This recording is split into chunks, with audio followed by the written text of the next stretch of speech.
आकाश जी जम्मू से। श्री हरिवंश महाराज जी। श्री हरिवंश महाराज जी, आपके चरणों में कोटि कोटि प्रणाम। महाराज जी, सुना है कि माता की मार और गुरु की फटकार दोनों प्रसाद होता है। महाराज जी, माँ की मार तो मिली है पर कभी गुरुदेव की फटकार नहीं मिली। तो गुरुदेव की फटकार पाना चाहते हो क्या? है महाराज जी, काफी जनों का ऐसे जो शिष्य परिकर उनका प्रश्न ये रहता है कि महाराज जी तो बोलते हैं कि गुरुदेव के शासन होना चाहिए। अगर सत्संग सुनो तो रोज चाटा लगेगा। आप देखो, सुनो एकाग्रता से तो आपको यही लगेगा कि मुझे ही पीटा जा रहा है। गुरुदेव की मार वचनों की होती है, थप्पड़ों की नहीं होती, नहीं ना। वो तो कभी विशेष ऐसे कृपा करके किसी निज जन पर, तो कभी नहीं तो ऐसे वचनों का प्रहार होता है। तो रोज सत्संग में अगर ध्यान से आप सुनोगे तो आपको यही लगेगा कि मेरे विषय में ही कहा जा रहा है। गौर से अगर आप सुनोगे और जहां आपकी कमी होगी तो वहां चाटा सा लगेगा। पक्का सुनना। तो हमें लगता है कि गुरुजनों के वचनों पर ध्यान दे, उसके अनुसार चले, वही उनका शासन है। अब रही मतलब बाहरी पिटाई की बात, तो अब जैसे आप हैं तो आपने अधिकार जितना दिया उतना आपसे हम बात कर सकते हैं। जिसे गुरु दंड दे दे उसे फिर दंड माया दे ही नहीं सकती है। तो ये जब अत्यंत प्रियता होती है, अत्यंत प्रियता और पूर्ण समर्पण, तब ये लीला होती है कि वो चैला से मारे, वो डंडा से मारे, वो थप्पड़ से मारे। क्यों? अपना पुत्र जैसे होता है ना, वो ऐसा वो अपने पुत्रवत होता है कि नहीं नहीं, तुम्हारी गलती जरा से भी बर्दाश्त नहीं हो सकती। अब जैसे आप लोग हैं तो आप लोग जितना अधिकार दिए हैं, आप केवल इतना अधिकार दिए कि आप बोलो, हम सुन रहे हैं, जितना मन आएगा हम चलेंगे, उतने ही हम आपको छूट दिए। और जिस दिन ऐसे हो गए तो उस दिन से फिर पूरी लगाम, फिर इधर उधर नहीं, फिर जरा सा नहीं। हाँ, और भय आपके अंदर सता जाएगा। यदि आपने पूरा अधिकार दे दिया हमें तो आप देख लेना, आप भयभीत रहेंगे कि कहीं कोई ऐसी गलती ना हो जाए कि गुरुदेव की नजर टेढ़ी हो जाए। यार कभी ऐसा नहीं हो। जैसे हम भूमि पे खड़े हैं, कहीं भी चले भूमि पे, ऐसे हमारा कुछ भी हमारे गुरुदेव हैं। अगर वो, अच्छा वो कभी रुष्ट नहीं होते, पर कीन हो इस कबहू अभिमाना सुख हो वंचा कृपा नहीं। कहीं ना कहीं कोई त्रुटि हो रही तो गुरुदेव की दृष्टि बदली, वो त्रुटि नष्ट हो गई।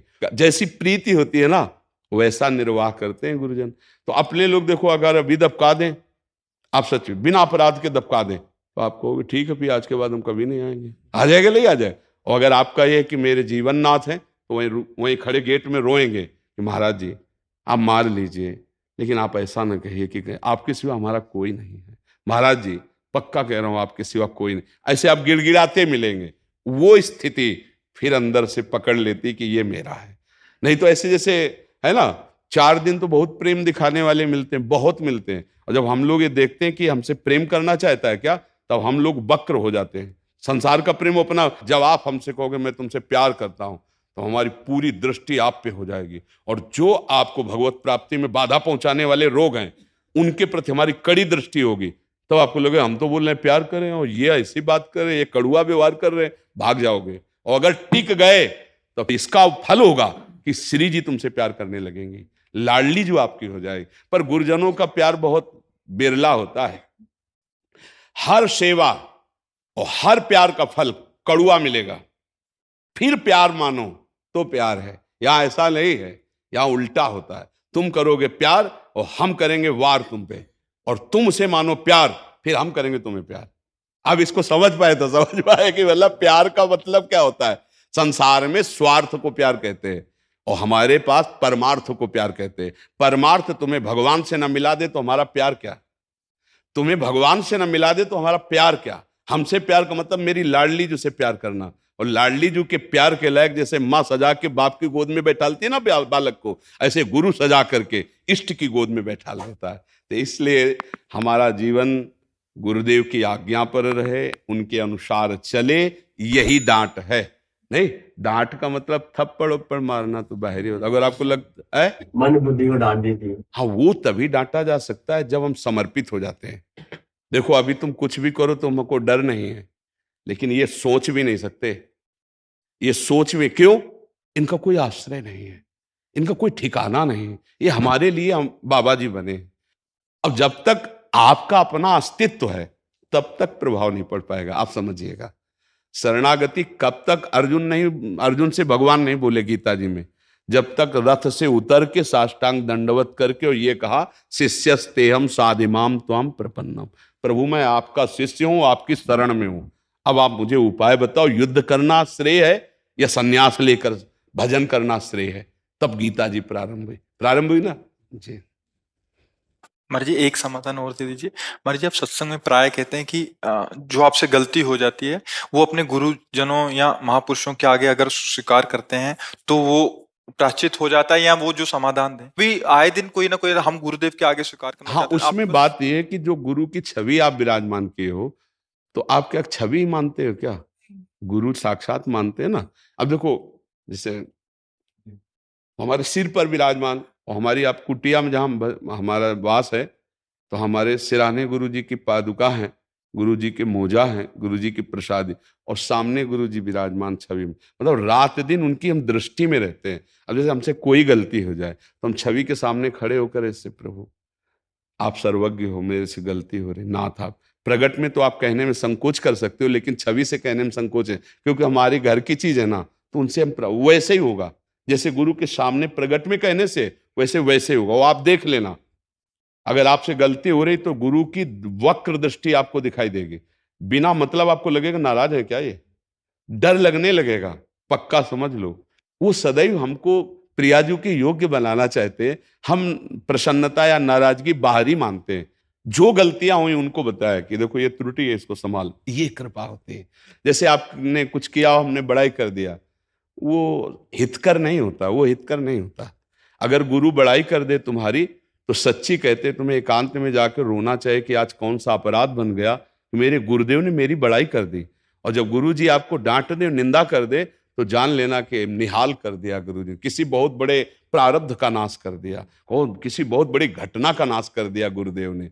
तो ऐसे भाव से चला जाता है। तो मन बुद्धि अब गुरुदेव को दे दो तो डांट लगे, मन बुद्धि को बहुत बुरी तरह डांट लगती है। वो अहोभाग्य है जो गुरुदेव से डरते हैं। एक बार हमने सुनाया था कि एक कबीरपंथी संत थे, उनके शिष्य जो है वो बहुरंगी बाबा, बहुत रंग के कपड़े जोड़ के पहनते थे, तो गांव के लोग बहुरंगी कहे।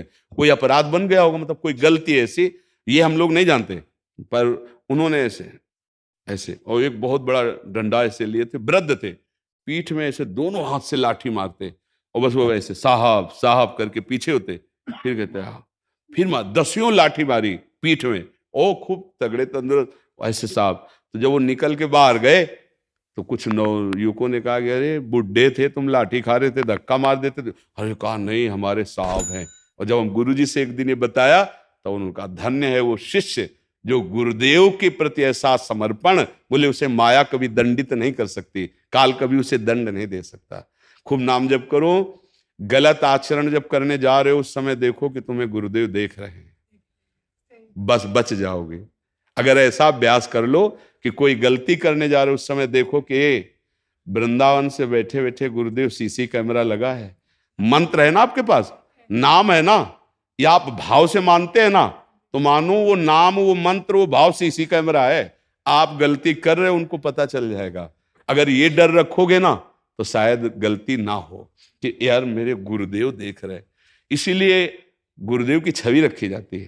जैसे हम अपने कमरे में बड़ी छवि लगाए कि हर समय उठते बैठते ध्यान कि मेरे गुरुदेव मुझे देख रहे हैं, मैं गुरुदेव की शरण में हूं, हर समय उनका दर्शन। और आपको सच्ची बताएं, श्री जी ही गुरुदेव बनकर आई हैं, मेरी लाडली ही अपना परिचय देने के लिए आई हैं। गुरुदेव और कोई नहीं है, साक्षात इष्ट देव हैं। वो आकर उपदेश करते हैं और अपना परिचय बता देते हैं। जो जीवन भर गुरुदेव की शरण में रहा वो परम पद का अधिकारी हो गया, और जो मंत्र लिए, उपासना लिए, मनमानी करने लगे, गुरु की अवहेलना, तो फिर हाथ कुछ नहीं लगता है। खूब नाम जप करो, मंत्र जप करो, और जब गंदी बात आवे तो डरो कि गुरुदेव देख रहे हैं, मेरे गुरुदेव देख रहे हैं। मैं दुनिया को असंतुष्ट कर सकता हूं, गुरुदेव को नहीं। अगर मेरे गुरुदेव नाराज हो गए तो मेरा जीवन किस काम। ये भावना आपको महात्मा बना देगी। घर में रहते हुए आप परम पवित्र हैं। गलती हो जाएगी, जलोगे अंदर अंदर, यार मेरे से गलती, वही पाप नष्ट हो गया, आगे नहीं भोगना पड़ेगा। खूब नाम जप करो, आश्रित